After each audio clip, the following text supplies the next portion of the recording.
say I have not been yet, I'm saying I haven't been there, but the word yet means that I plan to. Do you see how the meaning changes?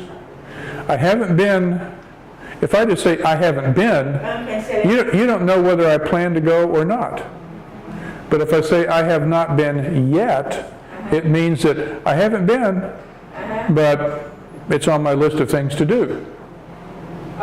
So it means insist. Insist, you never been there. Now, I haven't been there. Insist, yes. I haven't been there yet. When I add yet, it means that I haven't been there, but next week I probably will go. Insist. Okay?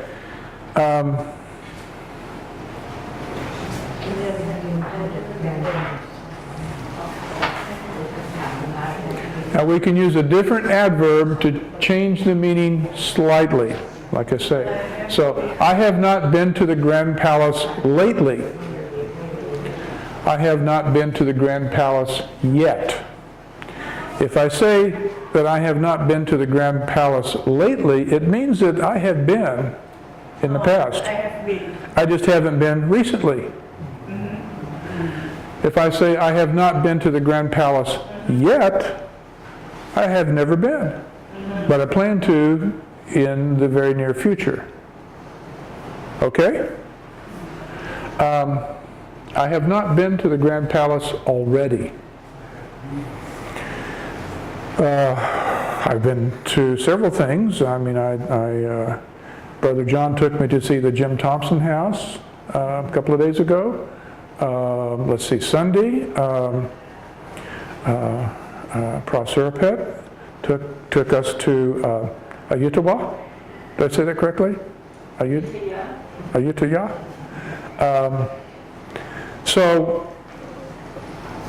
But I haven't been to the Grand Palace. So I have not been to the Grand Palace lately means I have been, but I just haven't been recently. If I say I have not been to the Grand Palace yet, I haven't been yet. But I plan to go soon.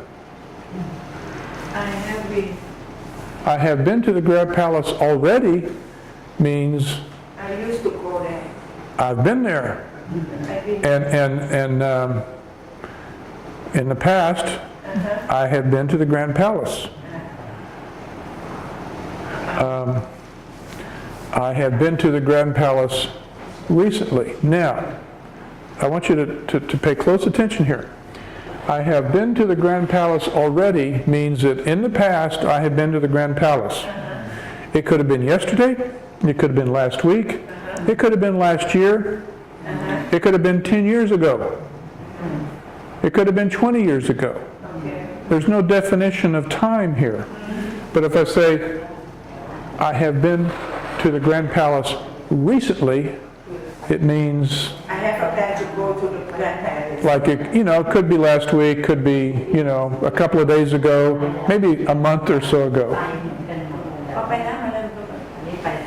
You see the difference? We're going to practice. We're going to do some practice sentences in the workbook.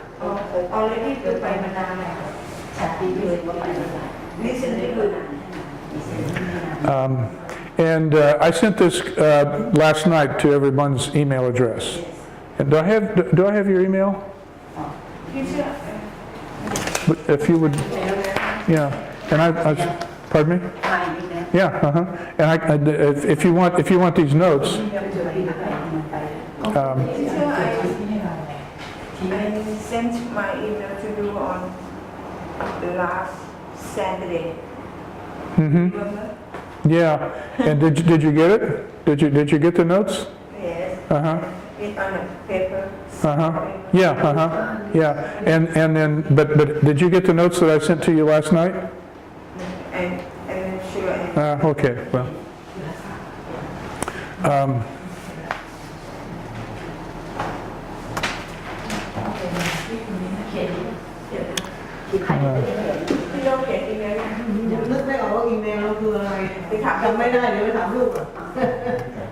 ไม่ได้ใช้นานแล้วเลย แต่แกก็ส่งตามที่แกเปิดเมื่อกี้เนี่ย ไม่ทัน เมื่อกี้เปิดเมื่อกี้แกก็ส่งแกส่ง let's practice just a couple of sentences together, and then we'll take a break, and then we'll come back and we'll practice a little bit more. Yeah. We'll practice a little bit more, and then we'll do some reading from the Good Earth together, and we'll also practice our conversation together. Okay? So.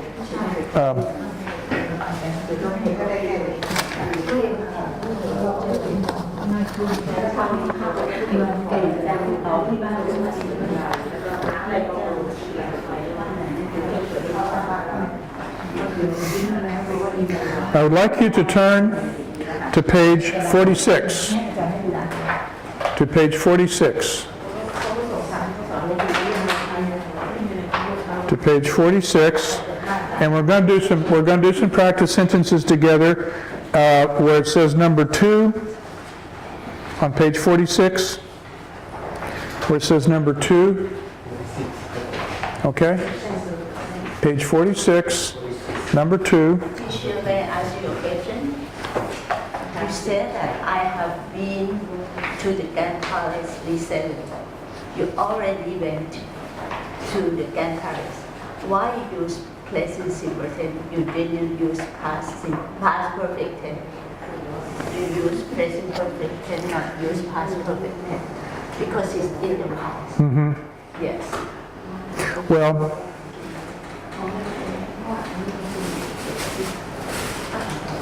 if I say I have been, Yes. It's in the past already. Did it. But why use I have been to the Grand Palace? It's well, already we use past perfect when we're trying to show a relationship in time between two things that we've done. For example, But your action is stopped right now. yeah. Not continue to do it. Well, when I say I have been to the Grand Palace already, yeah, that would be past perfect. Yeah, that would be past perfect. Right. Present perfect is right or wrong? Well, I don't know. present perfect is something that we have done, In the past, but we are continuing to do it. yes. But this action is stopped in the past. For example, I have studied English already. That's present perfect because you started studying English, but you still are studying English. And if I say I have been to the Grand Palace, I have been to the Grand Palace already, that would be past perfect. Not Yeah. present perfect. Correct. Yeah. So let's look at and then before, in a couple of weeks, I'm going to introduce to you how to use past perfect. And past perfect is a tense that we use when we want to show a relationship between two things that have happened in the past. But in the past, Yeah. For example, yesterday I went to the Jim Thompson Museum. I had been to Jim Thompson House. to the Grand Palace. So what that says is that I went to the Grand Palace before I went to the Jim Thompson Museum. Yeah. We'll practice that some more. So on page 46, number 2. I'll do the first one. And then we'll take turns with the next one. Lola, you see where we are? Lola has been unhappy recently. Now what that's, by adding the word recently, what we say is that Lola hasn't always been unhappy. It just means that recently she has been unhappy. At some point before that, she probably has been happy. It just means that very, very recently she has been unhappy. Okay? So then, Nam, would you do the next sentence for us? Yes. So she has not gone to the gym lately. Okay. She has not gone to the gym lately. So, This means that in the past she has gone to the gym. She continues to go to the gym. It's just that she hasn't been to the gym recently, lately. You see, that's why we call it present perfect, is because the action is taking place both in the past and in the present. Okay, am I confusing you, or are we well, okay? All right, so then, let's see, we start with the next sentence, she. Ben, would you do that for us, please? And she has not watched her weight. She has not eaten? No, number 3. Number 3. Oh, I'm sorry. Yeah, number 3. And she, my mistake. And she has not Weight. watched her weight. When we say, and she has not watched her weight, it means that she's not being careful about controlling, her weight and staying physically fit. We say watch. Why use watch? Huh? I don't understand why use Why we would use the verb watch? Watch means to see, but it also means to pay attention to. watch. When I say I watch my weight, it means that I want to be careful not to gain too much weight. It means that I want to mind something.